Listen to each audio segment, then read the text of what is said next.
There is a lie that has been told to you quietly, consistently, and from a very early age. It was told to you by well-meaning teachers, by standardized tests, by a school system that sorted children into categories and handed them labels they would carry for the rest of their lives. The lie is this: that intelligence is fixed, that some people are simply born brilliant and others are simply not, that your IQ is a ceiling, not a floor, that the capacity of your mind was determined before you ever had the chance to develop it. That lie has kept more human potential locked in a cage than any other belief in modern history. Today, we are going to dismantle it completely, methodically, with the science, the history, the dark, psychology, and the practical strategies that the world's most formidable minds have used to do something that the mainstream narrative insists is impossible: to deliberately, systematically, and dramatically expand their own intelligence. This is not a motivational video. This is not about positive thinking or believing in yourself. This is about the neuroscience of cognitive transformation, the dark, psychological disciplines of history's greatest geniuses, and the specific, actionable training methods that rewire the brain at a structural level. Methods that most people will never use, not because they are inaccessible, but because most people have already accepted the lie. You are watching this video because something in you has not accepted it. Something in you has always suspected that the ceiling others placed on your mind was not real, that it was a story. Construct a convenient fiction designed to keep people in the lanes assigned to them rather than breaking into territory that was never meant for them. That suspicion is correct. Leonardo da Vinci was considered a distracted, unfocused child. Einstein failed his entrance examinations. Darwin was told by his own father that he would amount to nothing. Newton was a mediocre student. Every single one of these men, whose names are now synonymous with the word genius, were at one point assessed by the systems around them as ordinary or worse. What separated them was not a gift they were born with. It was a set of psychological disciplines, cognitive habits, and mental training practices that they either discovered or developed. Practices that expanded their minds beyond what anyone around them thought was possible. Those practices are what we are here to unpack, segment by segment, law by law. Let us begin. Before we can talk about how geniuses train their minds, we need to understand what intelligence actually is. Because the popular definition is not just incomplete, it is strategically misleading. The standard IQ test was invented in the early 20th century by Alfred Binet, not to measure the ceiling of human intelligence, but to identify children who needed additional educational support. Binet himself explicitly warned that his test should never be used to label intelligence as fixed or innate. He was ignored. The test was weaponized by institutions that needed a simple, quantifiable way to sort people, and the myth of the fixed IQ was born. What modern neuroscience has revealed through decades of research, brain imaging technology, and longitudinal studies is something far more radical and far more empowering. The brain is not a static organ. It is a dynamia, adaptive, continuously reshaping biological system whose structure literally changes in response to how it is used. This principle is called neuroplasticity, and it is the scientific foundation upon which everything in this video is built. Every time you learn something new, neurons in your brain form new connections. Every time you practice a skill, those connections strengthen. Every time you challenge yourself cognitively in ways that create difficulty and discomfort, the brain responds by building new neural architecture. You are at the biological level, physically rebuilding your brain through the quality and intensity of your mental engagement. This is not metaphor.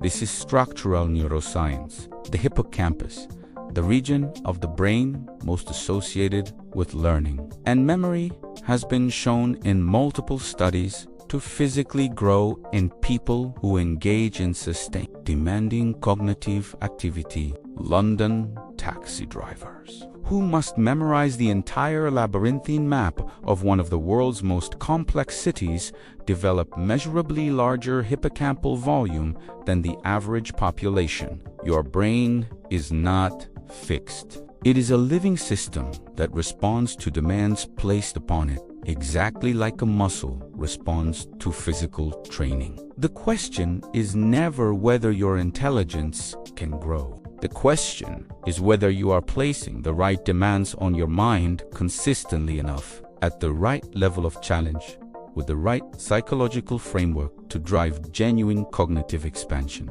The geniuses understood this intuitively, empirically, through direct experience, long before neuroscience had the language to describe it, and they trained accordingly. The first discipline that separates the genius mind from the ordinary mind is one that almost no one in the modern world practices with any real depth: the art of deep, uninterrupted, single-focused thought. We live in the most cognitively fragmented environment in human history. The average person's attention is interrupted every 47 seconds.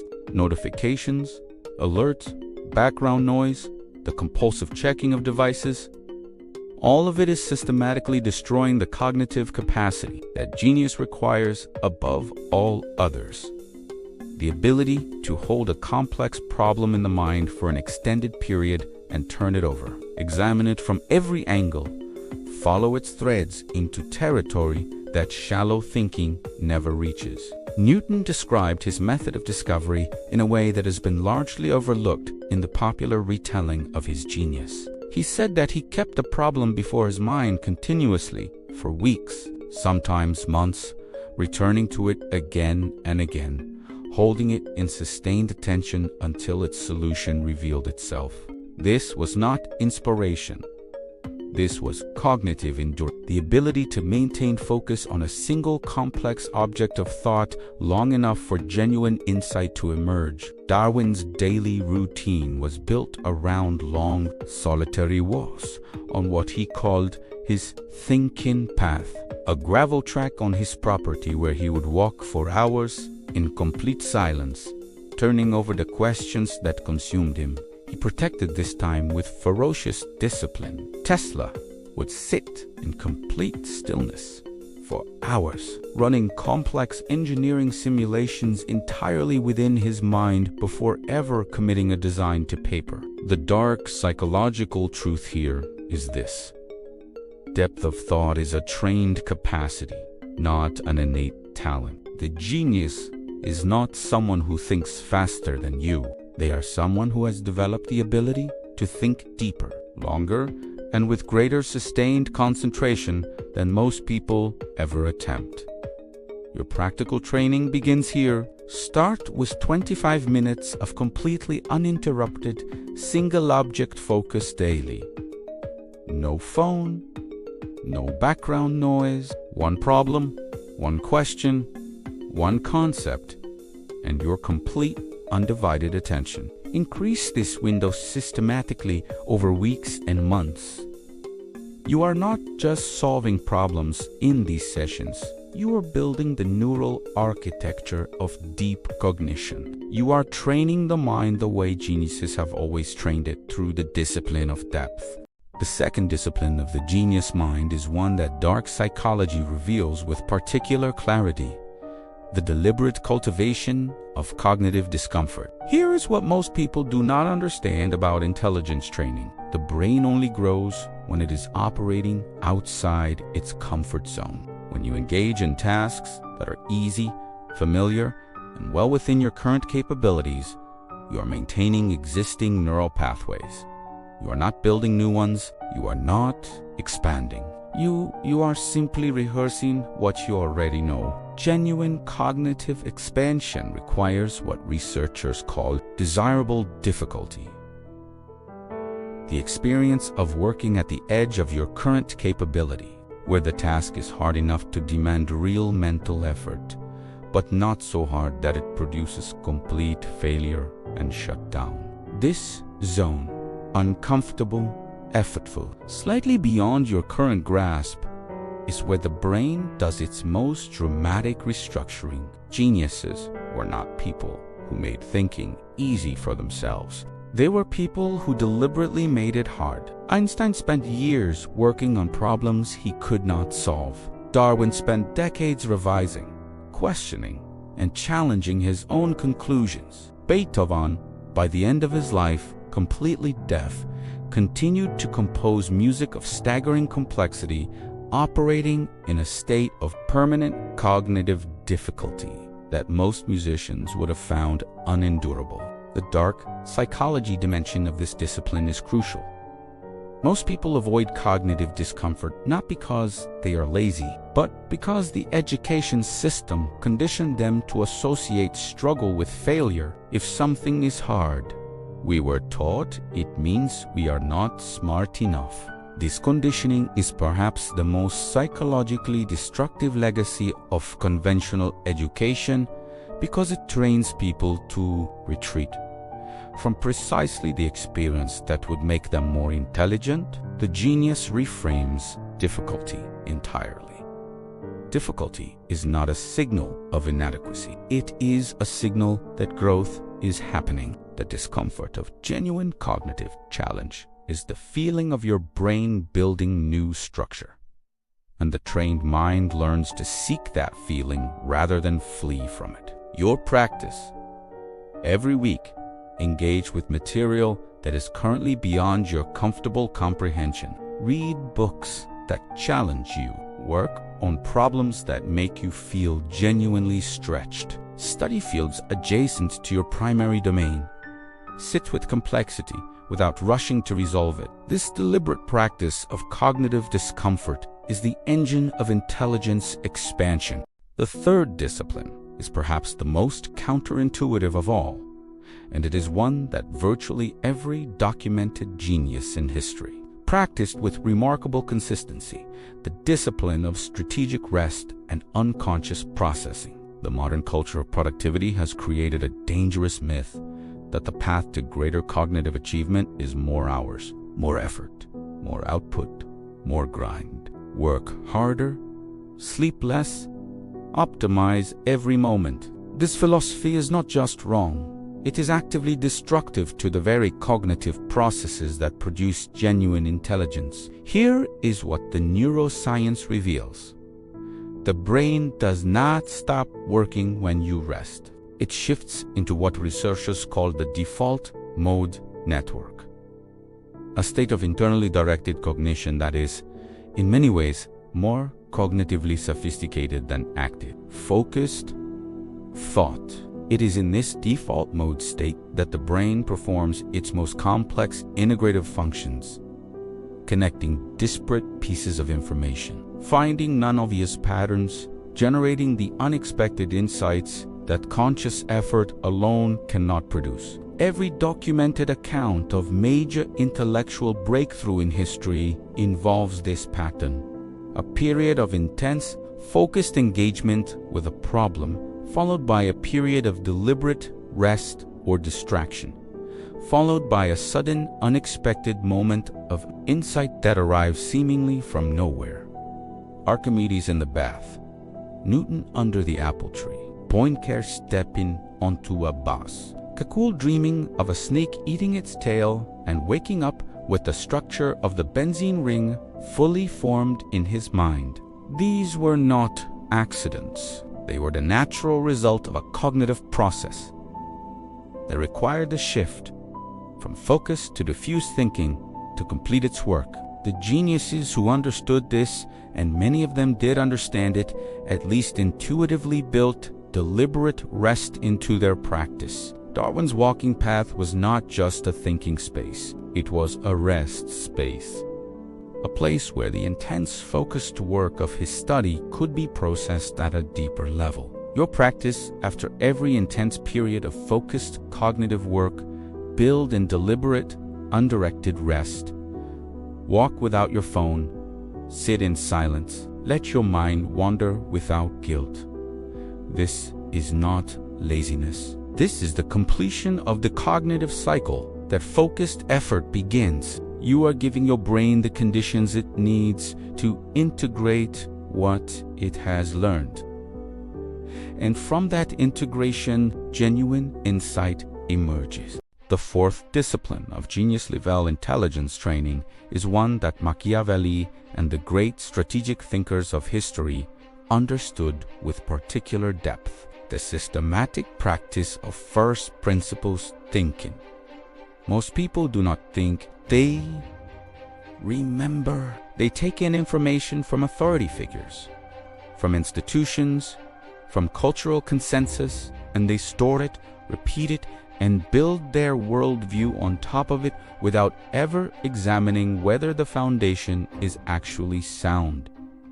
First principles thinking is the opposite of this. It is the practice of dismantling any idea, belief, or assumption down to its most fundamental, irreducible components, and then rebuilding understanding from that foundation using nothing but logic and direct observation. It is the refusal to accept anything as true simply because it has been presented as true by an authority you have not personally interrogated. Aristotle called this method the foundation of all genuine knowledge. Descartes rebuilt the entire architecture of Western philosophy by applying it ruthlessly to his own beliefs. Elon Musk, whatever you think of him, has described first principles thinking as the primary cognitive tool behind his most significant technological achievements. He famously applied it to battery technology.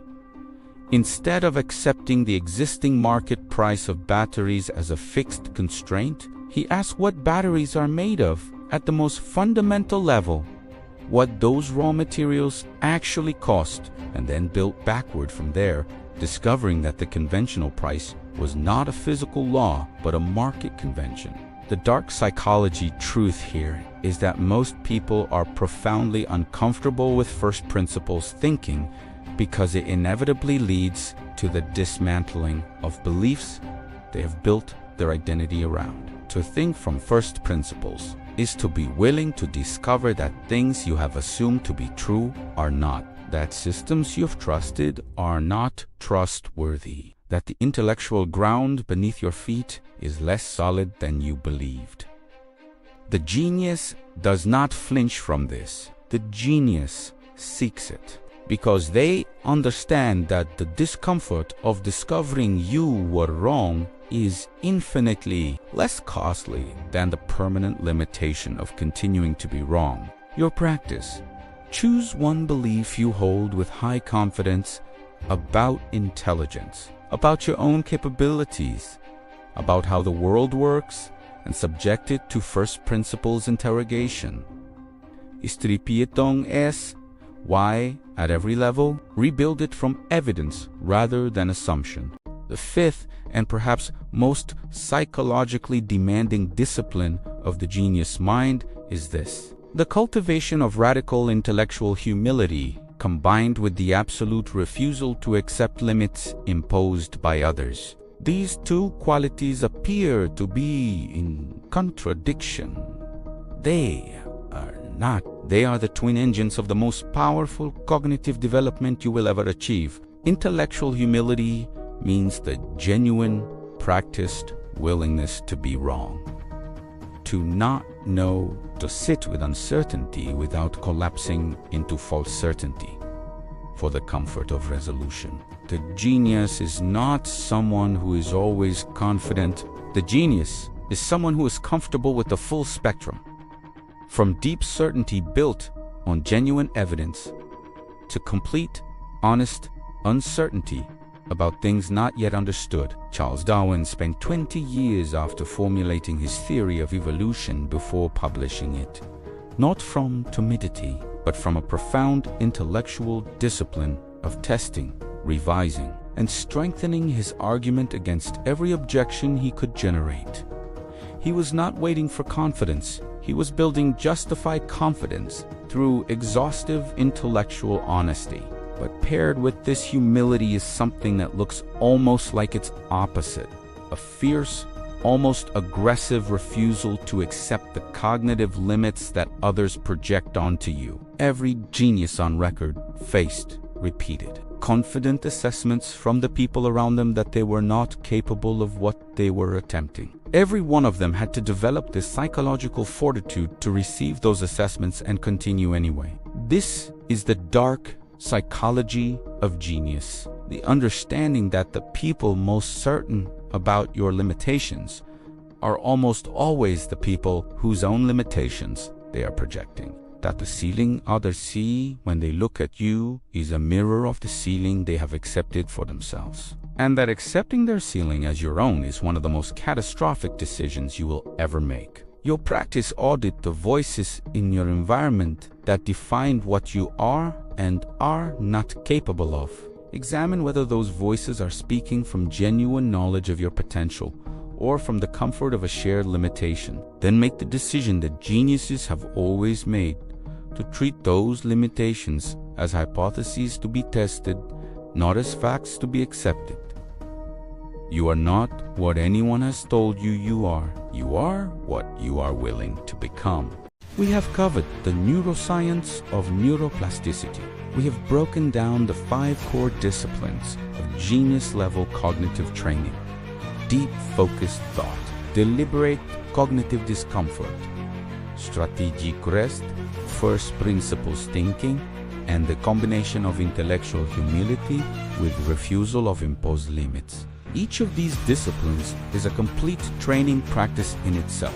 Together, they form a comprehensive architecture for the systematic expansion of intelligence that the world's greatest minds have used across every era, every field, and every domain of human achievement.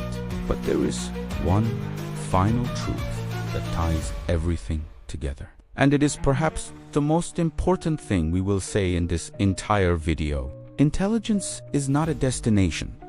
It is a practice. It is not something you arrive at and then possess. It is something you engage in every single day, through the quality of the demands you place on your mind and the discipline with which you meet those demands. The genius is not someone who reached a level. The genius is someone who never stopped training. Da Vinci filled thousands of pages of notebooks, not because he had to, but because the practice of thinking, observing, questioning, and recording was the central discipline of his cognitive life. Newton worked on mathematics and physics into his 80s. Darwin was revising and expanding his thinking until the final weeks of his life. These were not people who arrived at genius and then rested. They were people for whom the training never ended, because they understood that the mind, like any system of extraordinary capability, requires perpetual challenge to maintain and expand its power. The lie that IQ is fixed is not just scientifically wrong. It is psychologically convenient for systems that need people to stay in their lanes, for institutions that benefit from people accepting the categories assigned to them, for a world that is far easier to manage when its inhabitants believe their potential has a ceiling. You will now know the truth, and knowledge without action is nothing. Begin the practice. Protect the deep work. Embrace the discomfort. Rest with intention. Question everything from its foundation, and refuse, absolutely refuse, to accept anyone else's definition of the limit of your mind. This has been Mind at the Alpha, where we don't just talk about power and psychology. We give you the tools to build it from the inside out. If this video expanded something in your thinking, if it challenged a belief you have held about yourself or about intelligence, then you already know what to do. Subscribe to Mind of the Alpha. Share this with someone who needs to hear that their potential is not fixed. Hit the notification bell. Drop a comment below telling us which discipline you are starting with today. The mind is the ultimate weapon, and yours is just getting